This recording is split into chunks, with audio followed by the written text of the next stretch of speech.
We're heading to Saudi, the Jeddah Corniche circuit for the next race, and I'm hoping that we get some decent racing here after the dampener start that we got. Again, it's an early start for this race weekend. It's the Thursday practice session, 1:30 UK time for FP1, 5 o'clock for FP2. Friday we've got FP3 at 1:30, qualifying at 5, and the race on the Saturday at 5 o'clock.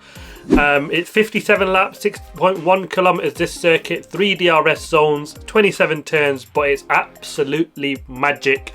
High speed, low downforce, absolute chaos. It's Monaco on steroids, this circuit. I absolutely love it. One of my favourite tracks on the circuit. We actually get some really decent racing here as well. There's opportunities for overtake, you know, the wall surrounding the place. We've got some massive big crashes, what we've seen with Mick Schumacher, and they had to modify the circuit, didn't they, after 21, just to make it a little bit more safer. But I absolutely love this high speed daring circuit we get round here. Weather conditions, it should be sunny, but there's wind is predicted for a couple of the days, potentially on Friday, so that should another element in the mix for qualifying to consider. We know how wind sensitive these cars are this year. A lot of people complaining about that in Bahrain. Last time out we had a Red Bull 1-2, but it was Sergio Perez that led the way that time, didn't he? And it was Max Verstappen second, despite him starting 15th, wasn't it, because of that drive shaft issue in qualifying. Fernando Alonso got third place eventually, didn't he? He got the 10-second penalty for an infringement in the pit stop that was later revoked, and he was given his third place back. It was a 4-5 for the Mercedes, Russell in fourth, and the Ferraris had early promise but actually really dropped off in the race, didn't they? It's where they're sort of how harsh they were on the tyres came to life, and yeah, it was a story of the seasons from there onwards. Let's hope for better this time out.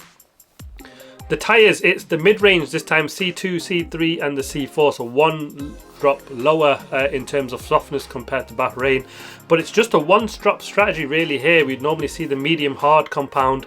Last year it was just felt as though they were probably too durable, and I'd kind of like or prefer it when we get at least a two-stop race. Adds that extra element into the race weekend personally, but yeah, that's what we got here. And into the predictions, I'm going to go for Charles Leclerc to actually stick it on pole this time. He should have done that. He had the pace in Bahrain. Max Verstappen second, and I'm going for Sergio Perez to qualify in third place. That Red Bull just looks absolutely fantastic.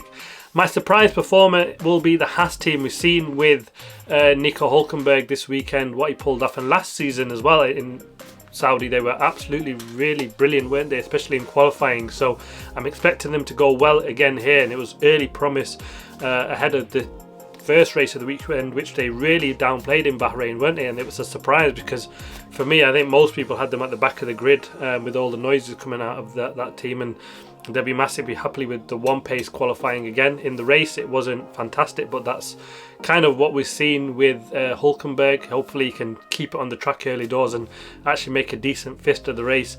But in the race I'm going to go for a win for Max Verstappen, Charles Leclerc to finish second this time round, and Sergio Perez in third place, although Perez is a master at street circuits, isn't he, and it's one where he normally really goes well, but should there be no issues for Max Verstappen like we've seen last year in qualifying, I think he's got enough pace to, you know, put the pressure on early and just make a run for it. That car is just, yeah, absolutely tremendous.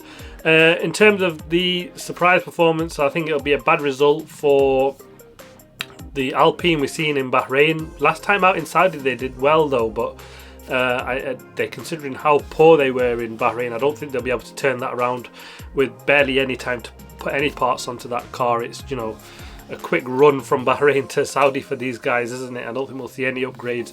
People are rumouring around Miami, kind of like what we saw last year, isn't it, for big upgrades to come, and we'll see what that sort of comes. Last time out, my predictions though for Bahrain weren't very good, so I don't like, you know, I got it wrong with Alonso.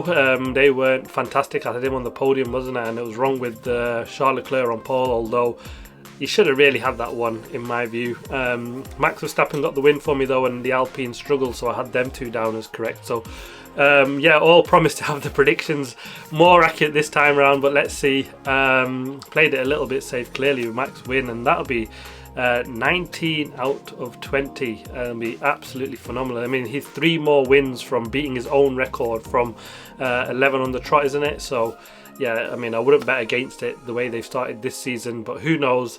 Here's some promise and hope that Saudi pulls off something spectacular. It's a circuit that I absolutely love. The high speed cornering around here is just tremendous. One of the best circuits on the grid for me. Yeah, can't wait for the action to get going. It's coming early, Thursday and Friday this week. Thanks for watching. Please like, subscribe and comment as always. See you next time.